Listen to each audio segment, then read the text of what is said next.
Welcome in to Locked On Knicks. Alex Wolf here, and the Knicks get absolutely destroyed by the Cleveland Cavaliers, 95-89. It was much worse than the score indicated. And remember when I said the Knicks shouldn't be worrying so much about Julius Randle yesterday, or that you shouldn't be worrying so much about Julius Randle? Well, I was wrong. It's time to worry about Julius Randle. I'm getting into it next on Locked On Knicks. You are Locked On Knicks, your daily New York Knicks podcast, part of the Locked On Podcast Network, your team every day.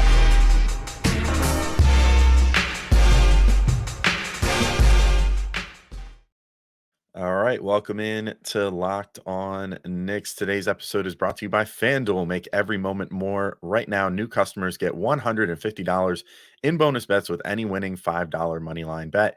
That's $150 if your team wins. Visit FanDuel.com/LockedOn to get started.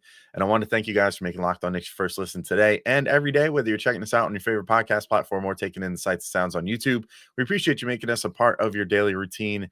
Make sure you hit that auto download function on your favorite podcast app or the notification bell on YouTube so you never miss an episode. So we're here for you guys 5, sometimes 6 times a week during the season. So definitely don't want to miss any of those episodes. And if you want to keep in touch with us even more, you can check out Subtext, where you can talk to us right through the text messaging app of your phone. There's a link in the description if that's interesting to you. I'm Alex Wolf. I'm editor-in-chief of Knicks site, The Strickland, which you can find at thestrick.land. And the Knicks lost pretty bad. 95-89, like I said in the intro. The score does not belie how bad this game was. I mean, I guess it speaks to the Knicks in some ways, that and their team as a whole, that they can absorb easily their worst game of the season and still only lose by 6. Maybe that's the one silver lining to take away, but this felt like Bizarro World. I mean, after the Knicks basically faced the same team, the Cavs were still without Darius Garland, still without Jarrett Allen.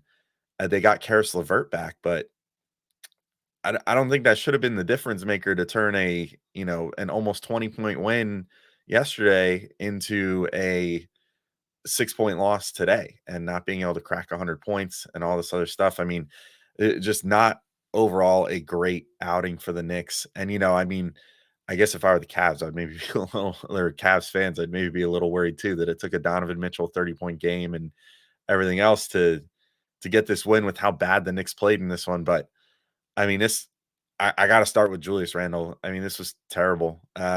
This was easily his worst game in 2 seasons.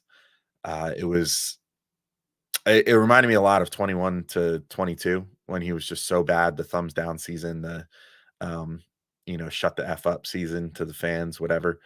I mean, it was very similar to that, and not great.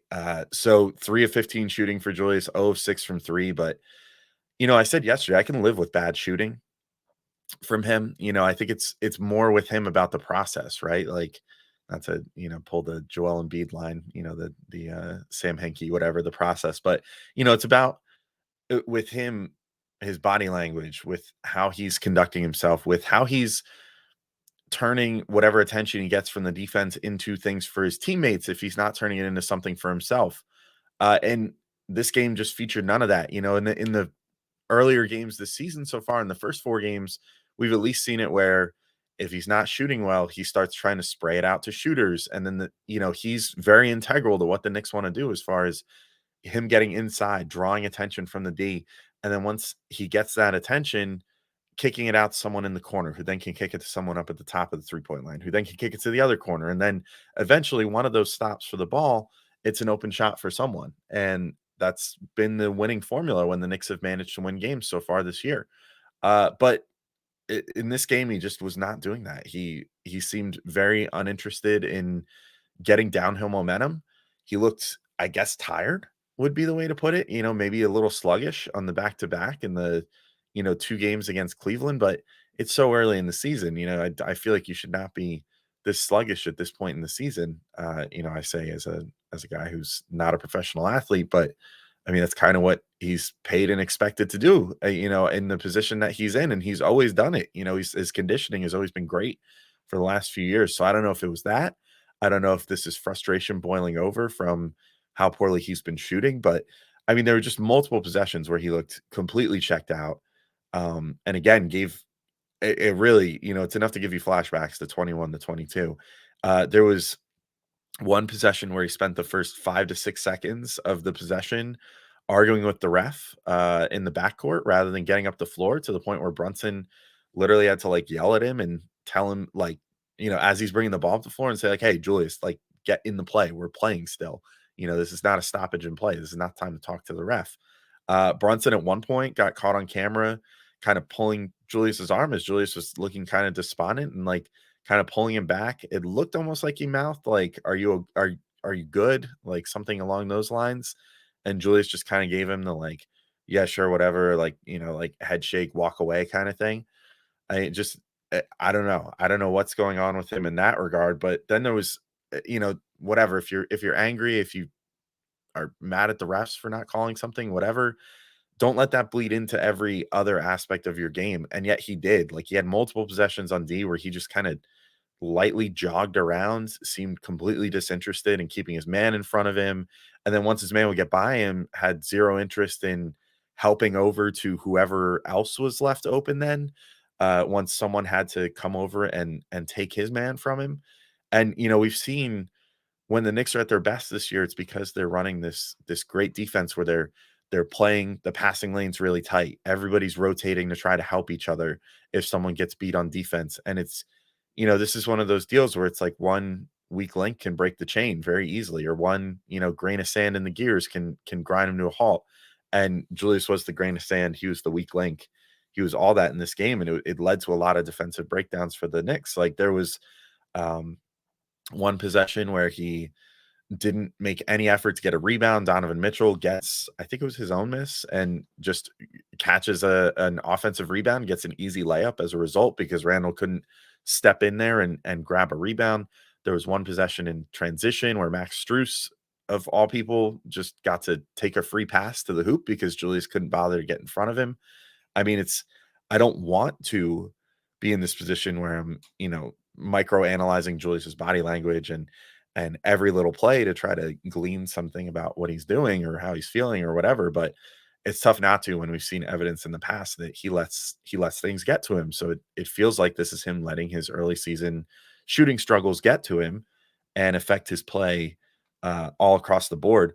But the defense wasn't just it. He also looked on offense just completely terrified to shoot the entire night, passed up tons of pretty open looks, or just put it on the floor and dribbled into nowhere. Like, he seemed to just he would get the ball, have an open look or relatively open, then be like, "No, I don't trust myself to shoot this." But then put it on the floor and not do so aggressively. Like, he didn't have an aggressive first step. He kind of was just dribbling for the sake of not shooting, it seemed like, and then not finding anyone or anyone in good position, certainly. He also didn't get to the free throw line once, which that's kind of been one of the saving graces in these poor shooting games so far. And for the season overall, like in the previous game against Cleveland, he got to the line 10 times and hit 7 free throws. And it's like, you can live with that. That's solid production. That's at least showing, okay, if my shot's not going to be going down, I can still be aggressive, get into the hoop and draw a foul and get my team some points that way. And, he's been good about that so far this year, though in the 2 worst games that he's played, he's had 2 total free throw attempts. That was New Orleans and then this game. And so I think that's going to be one of those key indicators of like, is Julius trying? Is Julius doing the most he can do in this game? Is he getting to the free throw line? Certainly was not in this game, and seemed to have zero interest in generating the force that he needed to get all the way to the hoop. But anyway, I hope this was a one game blip. I hope it's not a trend, but given how poorly he's shooting to start the year, he's at 27.6% overall, 25.8% from three, 64% from the free throw line now for the year after last night's game. And with his past history of shutting down when he gets faced with adversity, it's kind of tough to not get concerned right now, because this is sort of how things went a couple years ago, where he came out pretty hot. He, or like came out hot, temperament wise, and gameplay wise, like against like the Celtics coming out and, that double overtime game in that first game of the season 2 years ago, saying, "I want my respect," whatever. And then that devolved into then the shooting was not as good. and then he started not getting calls in his eyes, and then all of a sudden, every part of his game deteriorated, and it just turned into a terrible season for him. So hopefully this isn't it. Hopefully that's not what we're heading to right now, and hopefully he's willing to do better than what he did in this game. Hopefully this serves as a turnaround point. Unfortunately, it's kind of going to fall on some of the other players on the team probably to bring this up to him because Tibbs never does, and that's always been part of the problem too. So we'll see how it all goes with Julius. Again, hopefully this is just a blip and that's it. There is still some more to talk about with this game, though. I mean, Julius might have been the main problem, but he certainly was not the only problem in this game. The Knicks, right from the top down, Jalen Brunson, RJ Barrett out for the game, which definitely hurt them. Josh Hart, just there was some stuff to be Tibbs. There's plenty more to be less than happy with, which I'll get to in just a moment. But I did want to remind everybody real quick that today's show is brought to you by PrizePicks, and PrizePicks is the largest daily fantasy sports platform in North America. They're the easiest and most exciting way to play DFS. It's just you against the numbers. So instead of battling thousands of other players, including pros and sharks, you pick more than or less than on 2 to 6 player stat projections and watch the winnings roll in. It really is nice. I used to play those other games where you get like a budget and you had to like draft a team or sign a team or whatever and do the numbers, but then it was you versus a bunch of other people. Just wasn't a fun experience because those other people were basically pros. They're like pro gamblers that are just out here, you know, making spreadsheets and having all these various analytics that they've cooked up themselves or they've paid good money for, and then dumping thousands of dollars into contests, and you just kind of don't get a shot, and that's not great. But PrizePicks, in addition to just putting you against the numbers, even offers a reboot policy so that your entries stay in play even if one of your players gets injured. So for football and basketball games, if you have a player who exits the game in the first half and does not return in the second, that player is rebooted. PrizePicks is the only daily fantasy sports platform with an injury insurance policy, which is huge, huge, huge. It's awesome. Testing my skills on PrizePicks this basketball season is the most exciting way to play daily fantasy sports. So if you have the skills, you can turn $10 into $250 with just a few taps. If you know how to pick over unders, you're in great shape here. You're going to have a real fun time on PrizePicks. So go to prizepicks.com/lockedonnba and use code LockedOnNBA for a first deposit match up to $100. Again, head to prizepicks.com/lockedonnba and use code LockedOnNBA for a first deposit match up to $100. PrizePicks, it's daily fantasy sports made easy. All right, and I'm back in and keep talking through this Knicks loss. Again, not a fun one. I mostly wanted to get those Julius Randle takes off. The rest of this is just going to be, I mean, for me, a little depressing. I mean, it was just such a tough game. And you can't excuse the whole team just because Julius wasn't playing well. He is integral though. I mean, I'll talk about it to close the show, but like if he's not right, this team isn't right. But they still could have done better as a team to overcome, especially in the minutes when Julius was not out there. I mean, really, we've seen it before. Tibbs does it less with Julius than other players, unfortunately. But if a certain unit is out there and they're really cooking and they're really making a huge difference, like Tibbs will leave that unit out there and keep a star player out. He most commonly does it with RJ Barrett, but we've seen him at times last year do it with Jalen Brunson, at rarer times do it with Julius Randle. Like I don't know, he's got a soft spot for Randall, but if the team was playing well enough, they could have, in theory, found a lineup that, would have won this game without Julius Randle out there and could have kind of saved themselves a little bit. But I felt like the whole team kind of fell prey to like the indecisiveness that Julius had. And I don't know if that was just a matter of feeding off the energy that he was putting out there or what, but I think, some of it can be attributed to like some weird passes by Julius. Like there was at least once, maybe 2 or 3 times that he passed it to Quentin Grimes, where Grimes just kind of got handed a live grenade where it was later in the shot clock because Julius just kind of didn't make anything happen. And then Grimes didn't know what to do with it. And it didn't quite have enough room to get off like a perfectly comfortable shot, which he's mostly been getting open looks so far this year, but also didn't like put it on the floor or do anything with it. There was some times with other players as well, like Josh Hart, where, they just kind of didn't seem to know what to do with it. And I'll talk about Hart more in a minute, but like, I want to zoom in on Jalen Brunson real quick. He finished with 24 points, 4 boards, 4 assists, but once again, he had really bad shooting too. 8 of 23 overall, 0 of 2 from 3. He did get to the line 9 times and hit 8 of them, which is good. And, that's sort of, again, one of those things where, like, Brunson, if he's not shooting super great, at least he got to the free throw line. Randle, if he's not shooting well, if you can at least get to the free throw line, you can mitigate that a little bit. And RJ's certainly been doing that too this year, where he's not necessarily shooting his best from 2, but he's shooting well from 3 and he's getting to the free throw line a lot, which was sort of a staple of Julius's play last year. But Brunson at least did that much, but I just didn't really think that he looked like he was trying to bend the defense too much. He seemed like he wanted to get to his spots, but there just didn't seem to be as much trying to get into the paint and then set up the like swing sequences, which same thing with I was saying with Randle, it just seemed like there wasn't any interest in getting those sequences going that have been so key to the Knicks in their best games this year, where it's just kind of you move the ball around the perimeter until you find an open shooter. And they literally just did that against the Cavs in the previous game. So I don't understand why things just went the complete opposite direction in this game, and there wasn't too much interest in getting those sequences going.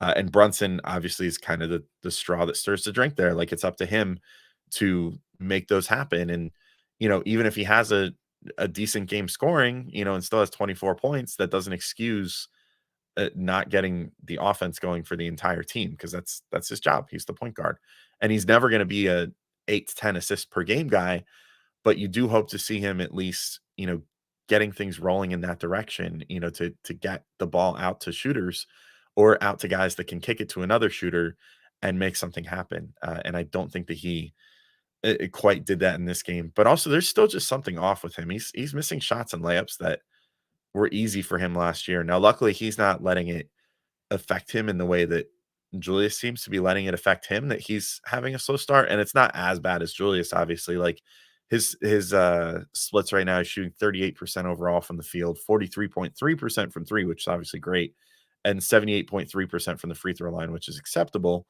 But shooting 35.4% on twos is terrible. I mean, that's really bad, especially considering a lot of what he does is get all the way to the rim or try to draw free throws or go for floaters or his little patented mid-range shots. It just seems like something is still really off there. And I hope he's able to figure it out soon.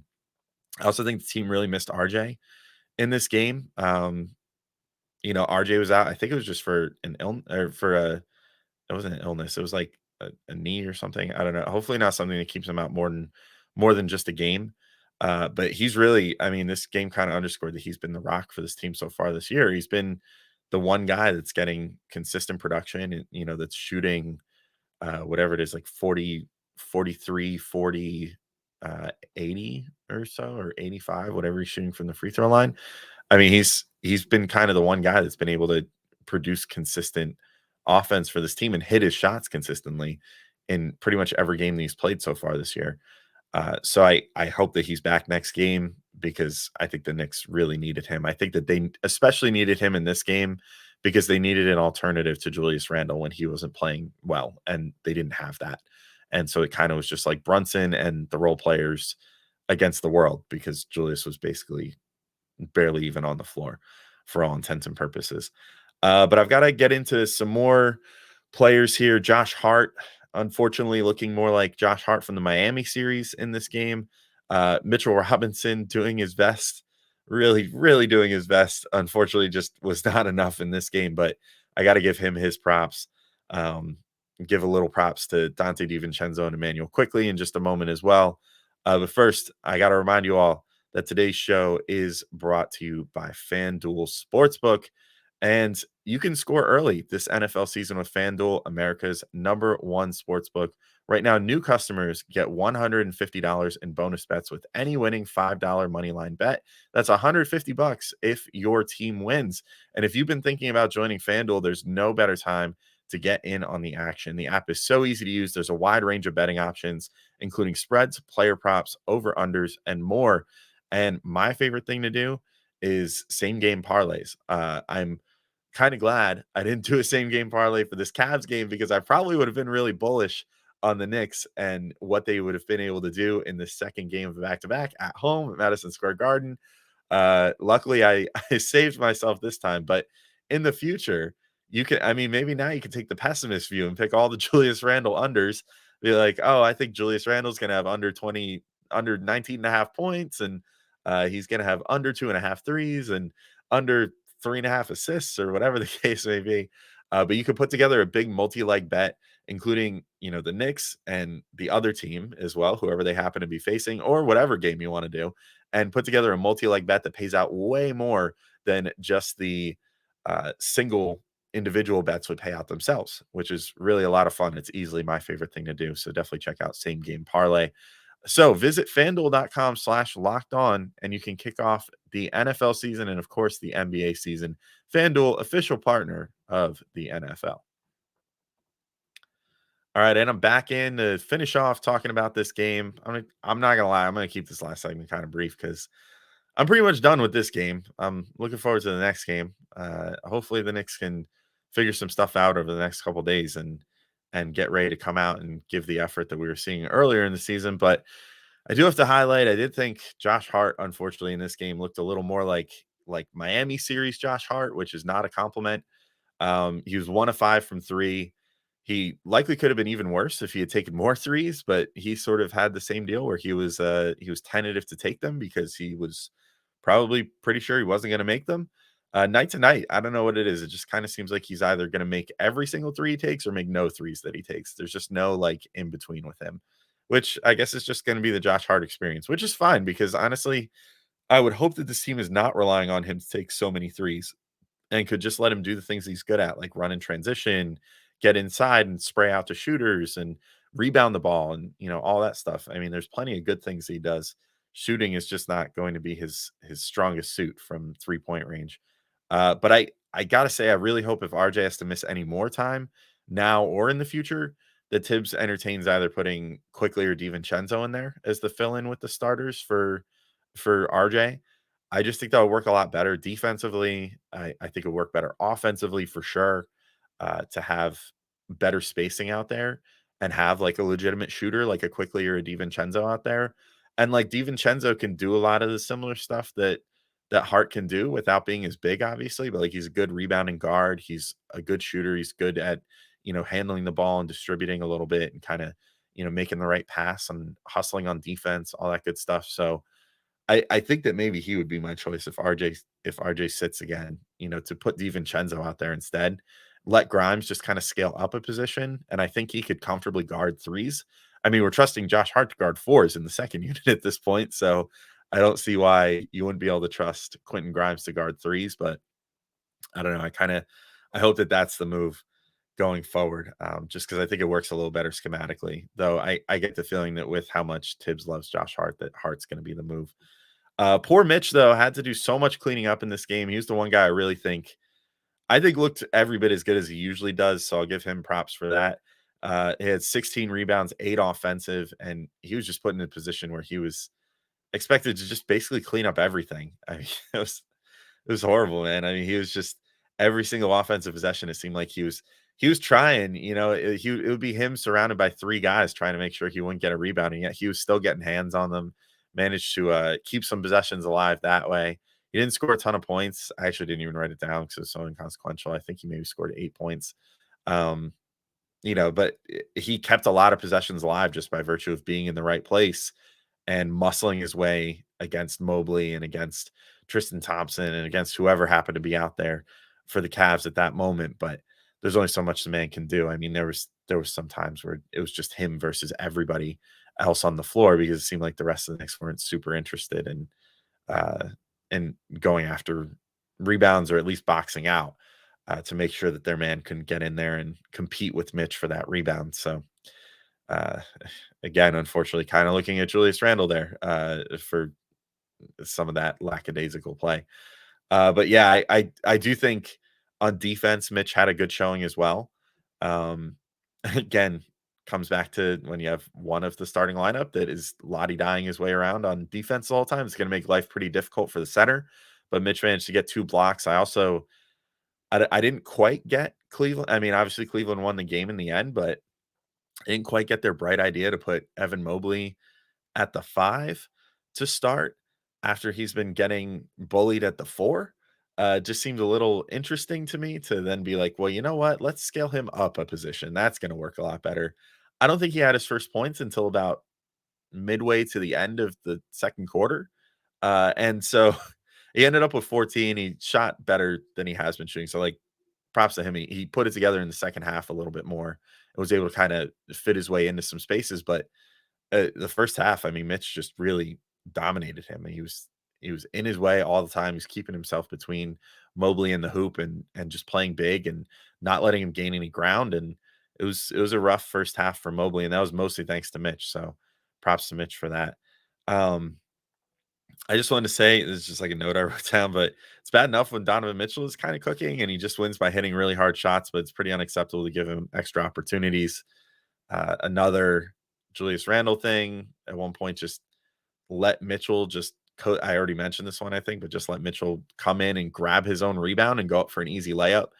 That's not the type of player you can afford open looks to. And he was given plenty of them in this game just by virtue of the Knicks not rotating well or, being always a step slow on defense, which again comes down to the broken link in the chain there to a degree. But, Mitchell is a good enough shooter when you make life hard on him. And to make life easy on him just is not going to be a good mix. I will give props to Dante DiVincenzo and Emmanuel Quickly. I really think they did their best to salvage this situation off the bench. Devo, as Clyde is calling him these days, whip it good. In particular, spaced the floor really well. I think he didn't let anything get to him as far as not giving 110%. Even when things were rough. So just speaks to that guy and how good of a player is, but how unflappable he is. So that's great to see out of DiVincenzo. Quickly too, I think did a lot of work pushing the pace, trying to get offense going. There was this is really just the crap on Julius Randle episode, but there was a really good thread. I can't believe I forgot to mention it earlier by Tag at IQ for 3 on Twitter. Put together a little thread of some of these Julius moments that I went back and watched and got depressed about. But there was one point where he went up to set a screen for Quickly, and then instead of doing literally anything with it, kind of just stood there and let the defender run into him and then didn't attempt to make a roll or to pop out to three or anything, and kind of just stood and then impeded Quickly's progress by having two guys now in front of him that were partially tied up with Randle, and yet we're still very much in front of Quickly, and forced him to take a really long three.